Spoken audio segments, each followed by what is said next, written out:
ఘోర వార్తాలోకంకి స్వాగతం. ఈనాటి ముఖ్యాంశాలు: పట్టాదారు పాసు పుస్తకాలు అత్యంత ఆధునికంగా, విద్యార్థులుగా మారుతున్న బాల కార్మికులు, జేఈఈకి భారీగా దరఖాస్తులు, అడ్వెంచర్ టూరిజం అభివృద్ధికి యాక్షన్ ప్లాన్, కరోనా విస్తృతిపై ఓ కన్నేయండి, WHO director Poonam Singh, France ఆపిన విమానానికి లైన్ క్లియర్, హౌతీ దాడులు, ఆఫ్రికా చుట్టూ తిరిగి వస్తున్న షిప్పులు, అయిన వారిపైనే అకృత్యాలు, టెస్టుల్లో ఆస్ట్రేలియాపై భారత మహిళల తొలి విజయం, బ్రెయిన్ స్ట్రోక్ లో గోల్డెన్ అవర్ ని గుర్తించడం ఎలా? ఈరోజు వార్తలను చూద్దాం. పట్టాదారు పాస్ పుస్తకాలు అత్యంత ఆధునికంగా. రాష్ట్రంలో కొత్త డిజిటల్ భూ రికార్డుల విధానం అత్యంత ఆధునికంగా మారింది. భూములపై యాజమాన్య హక్కును ప్రతిబింబించేది పాసు పుస్తకమే. దానిని చూపించి బ్యాంకుల నుంచి రుణం తీసుకోవడంతో పాటు తనఖా పెట్టుకోవడం, అమ్ముకోవడం వంటివన్నీ గతంలో మాదిరిగానే ఇప్పుడు కూడా నిరభ్యంతరంగా చేసుకోవచ్చు. రీసర్వేకు ముందున్న పాస్ పుస్తకంలో ఉపయోగాల కంటే ఇప్పుడుస్తున్న పాస్ పుస్తకాలతో ఎక్కువ ఉపయోగాలు ఉంటాయి. 2016లో ROR చట్టాన్ని సవరించిన తరువాత భూముల అమ్మకాలు, కొనుగోళ్లు, బహుమతి, తనఖా, లీజు వంటి లావాదేవీలను పాస్ పుస్తకంలో రిజిస్ట్రేషన్ అధికారి నమోదు చేయవలసిన అవసరం లేదు. ఇందులో నమోదు చేసిన వివరాలన్నీ ఆన్లైన్లోని వెబ్లాండ్లో ఉన్న వివరాలే.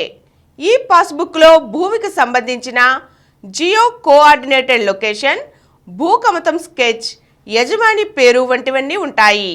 డిజిటల్ యుగంలో వచ్చిన కొత్త మార్పు ఇది. పాస్ పుస్తకాలు లేవని, పోయాయని కార్యాలయాల చుట్టూ తిరగవలసిన అవసరం కూడా ఉండదు. ఆన్లైన్లోనే నమోదైన వివరాలన్నీ పక్కాగా ఉంటాయి. అంతేకాక ఈ కొత్త పాస్ పుస్తకాలను ఫోర్జరీ చేసే అవకాశం కూడా లేదు. దొంగ పాస్ పుస్తకాలను సృష్టించడం కుదరదు. పాస్ పుస్తకంలో ఉన్న QR కోడ్ ద్వారా నకిలీవి సృష్టించడం సాధ్యం కాదు.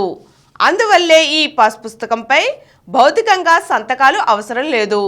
ఇలా వివరాలన్నీ ఆన్లైన్లోనే ఉండడం వల్ల గతంలో మాదిరిగా పాస్ పుస్తకాలు ఒకరి పేరుతో అడంగల్ 1B మరొకరి పేరు మీద ఉండే అవకాశం లేదు. విద్యార్థులుగా మారుతున్న బాల కార్మికులు. రాష్ట్ర వ్యాప్తంగా బాల కార్మికులుగా మగ్గుతున్న అనేక మంది పిల్లలను CID అధికారులు గుర్తించి వారిని మళ్లీ బడిలో చేర్పిస్తున్నారు. ఆపరేషన్ స్వేచ్ఛ కార్యక్రమం బాల కార్మికుల జీవితాలలో కొత్త వెలుగులు తీసుకువస్తోంది. రాష్ట్ర వ్యాప్తంగా బాల కార్మికులుగా మగ్గుతున్న అనేక మంది పిల్లలను CID అధికారులు గుర్తించి వారిని మళ్లీ బడిలో చేర్పిస్తున్నారు. బాల కార్మికులుగా కష్టాల కడలిలో ఈదుతున్న వారిని చదువుల తల్లి ఒడిలోకి చేర్చారు. ఆపరేషన్ స్వేచ్ఛ కార్యక్రమం బాల కార్మికుల జీవితాలలో మళ్లీ విద్యా వెలుగులు తీసుకువస్తోంది. ఆపరేషన్ స్వేచ్ఛ కార్యక్రమాన్ని CID విభాగం ప్రతిష్టాత్మకంగా తీసుకుంది. ఇందుకోసం 26 జిల్లాలలో ప్రత్యేక బృందాలను ఏర్పాటు చేసింది. CID అధికారులతో పాటు మహిళా శిశు సంక్షేమ శాఖ, బాల సంక్షేమ కమిటీలు, వివిధ సామాజిక సేవా సంస్థల ప్రతినిధులతో జిల్లా స్థాయిలో కమిటీలను నియమించారు. ఈ ఏడాది మొత్తం 4 దశల్లో 66 రోజుల పాటు ఆపరేషన్ స్వేచ్ఛ పేరిట ప్రత్యేక కార్యక్రమాలు నిర్వహించారు. రాష్ట్ర ప్రభుత్వం ఏర్పాటు చేసిన గ్రామ వార్డ్ సచివాలయ వ్యవస్థను సద్వినియోగం చేసుకుంటూ క్షేత్రస్థాయిలో విస్తృతంగా పర్యటించి బాల కార్మికులను గుర్తించడం జరుగుతోంది. ఈ కార్యక్రమం ద్వారా మొత్తం 1506 మంది బాల కార్మికులను గుర్తించడం జరిగింది. వీరిలో బాలురు 1299 మంది ఉండగా బాలికలు 207 మంది ఉన్నారు. వీరందరినీ తిరిగి పాఠశాలలో చేర్చారు. అయిన వారిపైనే అకృత్యాలు. బాగా పరిచయం ఉన్నవారే బాలికలు, మహిళలపై అత్యాచారాలకు పాల్పడుతున్నారని నివేదికలు వెల్లడిస్తున్నాయి. వారిలో కుటుంబ సభ్యుల నుంచి సహోద్యోగుల వరకు ఉంటున్నారు. బాలికలు, మహిళల్లో సరైన అవగాహన పెంపొందించడమే ఈ సమస్యకు సరైన పరిష్కారం. ప్రధానంగా బాలికలతో తల్లిదండ్రులు వీలైనంత ఎక్కువ సమయం గడపాలి. లైంగిక దాడులకు గురికాకుండా ఉండేలా అవగాహన కల్పించాలి. బ్యాడ్ టచ్, గుడ్ టచ్ల గురించి తెలియచేయాలి. ఎవరైనా అనుచితంగా ప్రవర్తించేందుకు ప్రయత్నిస్తే వెంటనే ప్రతిఘటించేలా ఈ విషయాన్ని తల్లిదండ్రులకు వెంటనే తెలియచేయాలనే అవగాహనను వారిలో పెంపొందించాలి. సోషల్ మీడియాలో స్నేహాలు, ఆన్లైన్ చాటింగ్లలో తగిన పరిధిలో ఉండటం, అప్రమత్తంగా ఉండటం చాలా అవసరం. ఇబ్బందికర పరిస్థితులు తలెత్తితే వెంటనే రక్షణ ఎలా పొందాలన్నది బాలికలకు, మహిళలకు తెలియచేయాలి. మహిళల భద్రత కోసం ఏపీ ప్రభుత్వం ప్రవేశపెట్టిన దిశ యాప్ వంటి వాటిని సద్వినియోగం చేసుకోవడంపై వారికి అవగాహన కల్పించాలని మహిళా భద్రతా విభాగం సిఐడి ఎస్పీ కేజీవి సరిత పేర్కొన్నారు. ఆరోగ్యశ్రీ కార్డుంటే 25 లక్షల వైద్యం చేతిలో ఉన్నట్టే. వైఎస్ఆర్ ఆరోగ్యశ్రీ పథకం క్రింద ప్రభుత్వం 25 లక్షల వరకు ఉచిత వైద్యం అందిస్తోంది. దురదృష్టవశాత్తు కుటుంబంలో ఎవరికైనా జబ్బు చేసినా, ప్రమాదం సంభవించినా ఈ పథకం కింద ఉచితంగా చికిత్సలు పొందవచ్చు. ఆరోగ్యశ్రీ కార్డు వెంటబెట్టుకుని మీ దగ్గరలోని ఆసుపత్రికి వెళ్ళండి అంటూ వైద్య సిబ్బంది ఆరోగ్యశ్రీ పథకంపై ప్రజలకు అవగాహన కల్పిస్తున్నారు. దీనికి సంబంధించిన సరికొత్త ఫీచర్లతో రూపొందించిన 1.48 కోట్ల స్మార్ట్ కార్డులను వైద్య శాఖ ముద్రించింది. గ్రామ, వార్డ్ సచివాలయాల వారీగా కార్డుల పంపిణీ చేస్తున్నారు. కాగా ఇప్పటి వరకు 1,04,326 కార్డుల పంపిణీ పూర్తయింది. ఒక్కో వారంలో నియోజకవర్గంలో 4 వరకు గ్రామాలలో ప్రచారం నిర్వహిస్తూ కార్డుల పంపిణీ కార్యక్రమాలు చేపట్టేలా ప్రణాళికలతో ముందుకు వెళ్తున్నారు. జేఈఈకి భారీగా దరఖాస్తులు. ఐఐటి, ఎన్ఐటి తదితర జాతీయ విద్యాసంస్థల్లో ప్రవేశాలకు నిర్వహించే joint entrance examination JEE main పరీక్షకు విద్యార్థుల సంఖ్య క్రమంగా పెరుగుతోంది.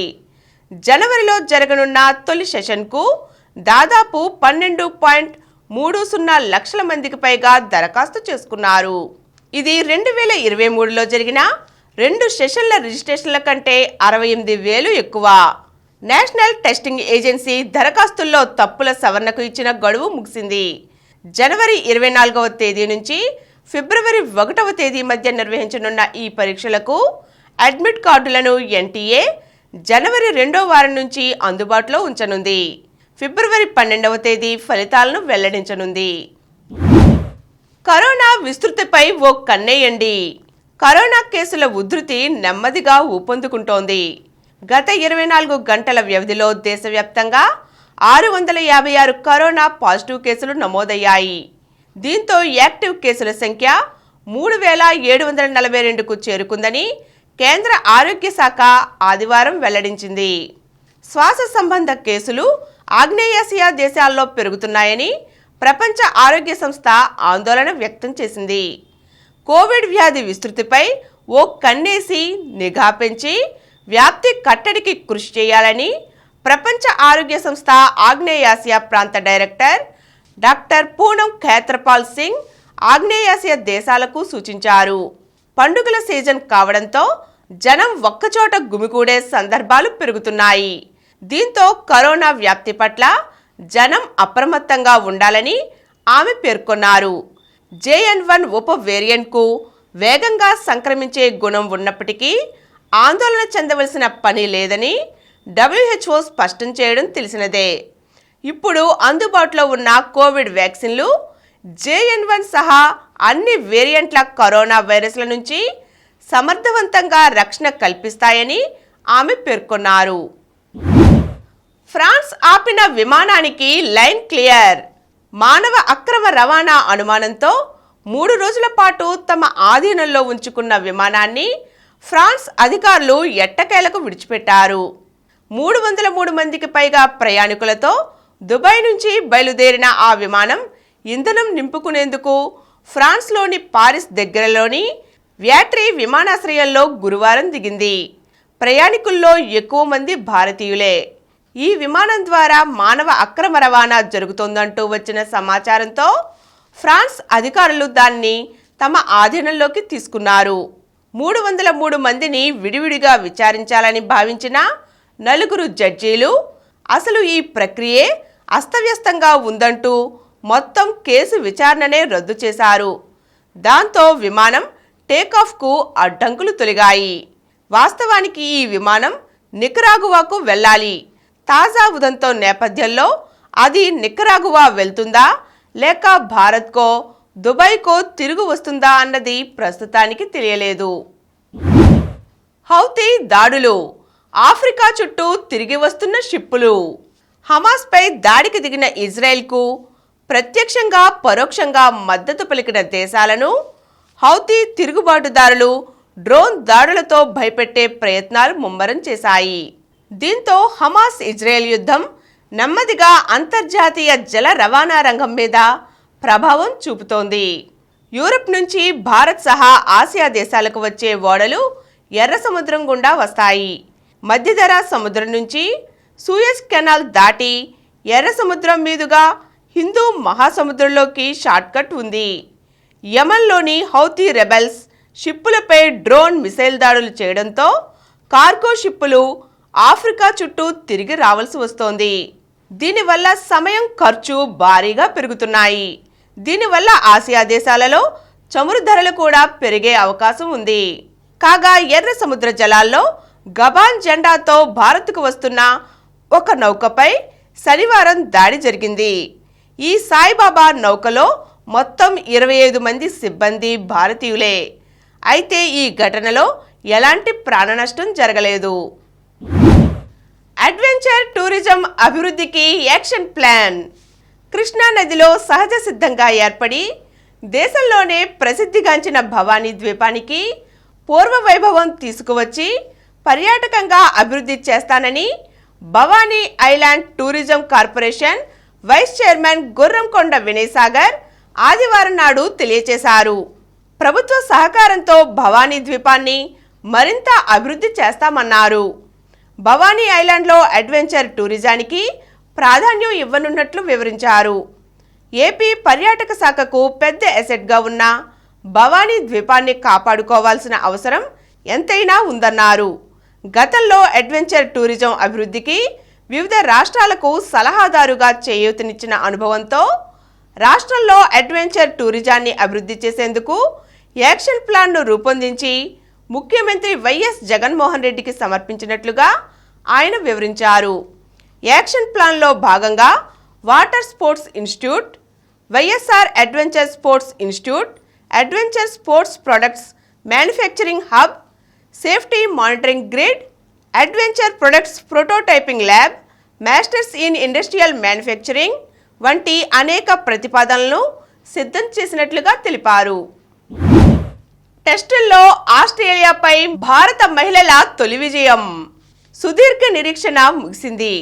ఎట్టకేలకు 11వ ప్రయత్నంలో ఆస్ట్రేలియా మహిళల జట్టుపై భారత జట్టు తొలిసారి టెస్టు విజయాన్ని అందుకుంది. ఇక్కడి వాంఖెడే మైదానంలో ఆస్ట్రేలియాతో జరిగిన 4 రోజుల ఏకైక టెస్టులో భారత జట్టు 8 వికెట్ల తేడాతో ఆస్ట్రేలియాపై గెలిచింది. తద్వారా సమిష్టిగా ఆడితే ఎంతటి మేటి జట్టునైనా ఓడించవచ్చునని హర్మన్ ప్రీత్ కౌర్ బృందం నిరూపించింది. ఆస్ట్రేలియా నిర్దేశించిన 75 పరుగుల విజయ లక్ష్యాన్ని టీమిండియా 18.4 ఓవర్లలో 2 వికెట్లు కోల్పోయి ఛేదించి గెలిచింది. మ్యాచ్ మొత్తంలో 7 వికెట్లు తీసిన భారత ఆఫ్ స్పిన్నర్ స్నేహ్ రాణాకు player of the match award లభించింది.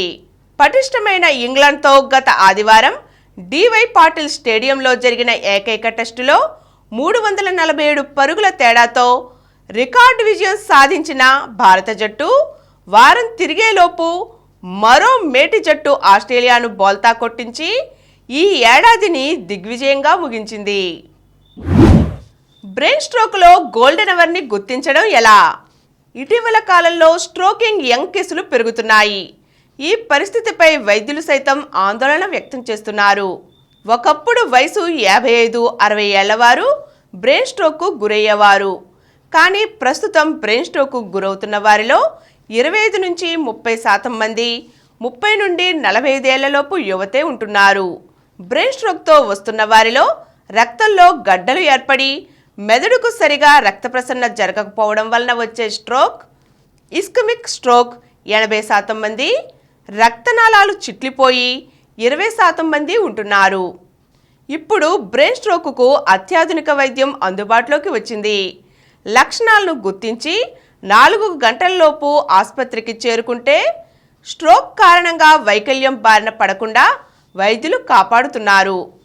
ఇస్కెమిక్ స్ట్రోక్ వచ్చిన వారికి థ్రోంబోలైసిస్ ఇంజెక్షన్ ఇవ్వడం ద్వారా రక్తంలోని పూడికలు కరిగేలా చేస్తున్నారు. ముఖ్యంగా చేయి, కాలు, శరీరం ఒకవైపున ఆకస్మికంగా తిమ్మిరి, బలహీనత ఏర్పడటం, ఆకస్మికంగా గందరగోళం ఏర్పడటం, మాట్లాడటం, అర్థం చేసుకోవడంలో ఇబ్బంది, కంటి చూపు మందగించడం, తల తిరగడం, బ్యాలెన్స్ తప్పడం, ఆకస్మికంగా తీవ్రమైన తలనొప్పి వంటివి బ్రెయిన్ స్ట్రోక్ లక్షణాలుగా వైద్యులు చెబుతున్నారు. ఈ లక్షణాలను 1 గంటలోపే గుర్తించి ఆసుపత్రికి తీసుకువెళితే రోగిని వ్యాధి బారి నుండి పూర్తిగా కాపాడవచ్చునంటున్నారు. బ్రెయిన్ స్ట్రోక్కు అసలు కారణాలు. పెద్ద వయసుల వారిలో రక్తపోటు, మధుమేహం స్ట్రోక్కు కారణమవుతోంది. అయితే 45 ఏళ్ల లోపు వారిలో హోమోసిస్టిన్, సికిల్ సెల్ ఎనీమియా, రక్తంలో జన్యుపరమైన లోపాలు, హెరాయిన్ వంటి డ్రగ్స్ వినియోగం, మితిమీరిన మద్యపానం, ధూమపానం, ప్రమాదాలలో తలకు గాయాలైన వారిలో ఎక్కువగా స్ట్రోక్ వస్తున్నట్లుగా గుర్తించారు. వీరితో పాటు కదలిక లేని జీవన విధానం కారణంగా కొలెస్ట్రాల్ స్థాయిలు పెరిగి స్ట్రోక్కు గురవుతున్న వారు ఎక్కువగానే ఉంటున్నారు. మహిళల్లో హార్మోన్ల ఇబ్బందులు, రక్తనాళాల్లో లోపాల కారణంగా స్ట్రోక్ రావచ్చంటున్నారు. గుండె లోపాలు ఉన్నవారిలోనూ బ్రెయిన్ స్ట్రోక్ వచ్చే అవకాశాలు ఎక్కువ. ఇప్పుడు కొన్ని సంక్షిప్త వార్తలను చూద్దాం. గిన్నిస్ వరల్డ్ రికార్డ్స్లో కూచిపూడి డ్యాన్స్ లెసన్. తెలుగువారి ప్రాచీన నృత్యం Kuchipudi dance lesson Guinness world రికార్డ్స్లోకి ఎక్కింది. ఏకకాలంలో 3783 మంది కళాకారులు కూచిపూడి నృత్యం చేసి కళా వైభవాన్ని ప్రపంచానికి చాటారు. ఆదివారం రాత్రి గచ్చిబౌలి అథ్లెటిక్స్ స్టేడియంలో భారత్ ఆర్ట్స్ అకాడమీ ఆధ్వర్యంలో కూచిపూడి కళా వైభవం పేరిట లార్జెస్ట్ కూచిపూడి డ్యాన్స్ లెసన్ ప్రదర్శించారు. నటి కృష్ణవేణి యువతకు ఆదర్శం. అలనాటి సినీ నటి, గాయని, నిర్మాత కృష్ణవేణి యువతకు ఆదర్శనీయమని పర్యాటక సాంస్కృతిక శాఖ మంత్రి జూపల్లి కృష్ణారావు పేర్కొన్నారు. కృష్ణవేణి 100వ ఏట అడుగుడిన సందర్భంగా బంజారా హిల్స్లోని ప్రసాద్ ల్యాబ్స్ ప్రివ్యూ థియేటర్లో ఆదివారం ఆకృతి ఆధ్వర్యంలో ఆమె శతవసంత మహోత్సవాన్ని వైభవంగా నిర్వహించారు. వికసిత్ భారత్ను నిజం చేయండి. జమ్మూ కాశ్మీర్ విద్యార్థులతో ప్రధాని మాటామంతి. జమ్మూ కాశ్మీర్ యువతలో అద్భుత ప్రతిభా పాటవాలు దాగున్నాయని, భారత్ అభివృద్ధి చెందిన దేశంగా రూపొందడంలో తమ వంతు కృషి చేయాలని విద్యార్థులకు ప్రధాని మోదీ పిలుపునిచ్చారు. గన్నవరం విమానాశ్రయంలో 3 విమానాలు అత్యవసర ల్యాండింగ్. చండీగఢ్, గోవా, తిరువనంతపురం నుంచి హైదరాబాద్ వెళ్లవలసిన 3 విమానాలు గన్నవరం విమానాశ్రయంలో అత్యవసర ల్యాండింగ్ అయ్యాయి. శంషాబాద్ విమానాశ్రయాన్ని దట్టమైన పొగమంచు కప్పేయడంతో ఈ విమానాలను గన్నవరానికి మళ్లించినట్లు తెలిపారు. WFIపై సస్పెన్షన్ వేటు. భారత రెజ్లింగ్ సమాఖ్యకు ఎన్నికలు జరిగి కొత్త కార్యవర్గం ఏర్పాటైందన్న ముచ్చట మోన్నాళ్ల ముచ్చటే అయ్యింది. WFIపై కేంద్ర క్రీడా శాఖ సస్పెన్షన్ వేటు వేసింది. లైంగిక వేధింపుల ఆరోపణలు ఎదుర్కొన్న బ్రిజ్భూషణ్కు విధేయుడైన సంజయ్ సింగ్ కొత్త అధ్యక్షుడిగా ఎన్నికయ్యాడు. అండర్-15, అండర్-20 జాతీయ జూనియర్ ఛాంపియన్షిప్ పోటీలను బ్రిజ్భూషణ్ హవా నడిచే గోండా పట్టణంలో నిర్వహించాలని నిర్ణయించారు. ఈ ఏకపక్ష విధానంపై కేంద్ర క్రీడా శాఖకు WFI కార్యదర్శి ప్రేమ్చంద్ ఫిర్యాదు చేయడంతో వెంటనే సమాఖ్యను సస్పెండ్ చేసింది. పవన్ పోరాటం వృధా. తెలుగు టైటాన్స్కు 6వ ఓటమి. ప్రో కబడ్డీ లీగ్ 10వ సీజన్లో వరుసగా 5 పరాజయాల తరువాత 6వ మ్యాచ్లో గెలుపు బోని కొట్టిన తెలుగు టైటాన్స్ మళ్లీ ఓటమి బాటలోకి వెళ్ళింది. ఆదివారం జరిగిన తమ 7వ మ్యాచ్లో తెలుగు టైటాన్స్ 31-33తో బెంగళూరు బుల్స్ చేతిలో పోరాడి ఓడిపోయింది. కెప్టెన్ పవన్ సెహ్రాత్ అత్యధికంగా 13 పాయింట్లు స్కోరు చేసినా తన జట్టును గెలిపించలేకపోయాడు. సింగిల్స్ విజేత సహజ అంతర్జాతీయ టెన్నిస్ సమాఖ్య మహిళల టోర్నీలో హైదరాబాద్ ప్లేయర్ సహజ యామలపల్లి ఛాంపియన్గా అవతరించింది. మహారాష్ట్రలోని సోలాపూర్లో ఆదివారం జరిగిన ఫైనల్లో సహజ సంచలన విజయం సాధించింది. మరిన్ని వార్తా విశేషాలతో రేపటి ఘోర వార్తాలోకంలో కలుద్దాం. Thank you.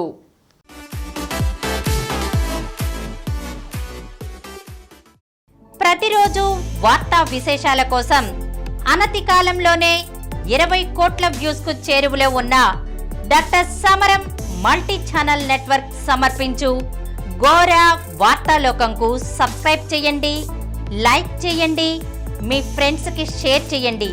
అలాగే ప్రక్కనున్న గంట సింబల్ ని ప్రెస్ చేయడం మర్చిపోకండి. Please download Samaram multi-channel app and watch your favorite channels from your mobile. App available on Google Play Store and subscribe to the channels.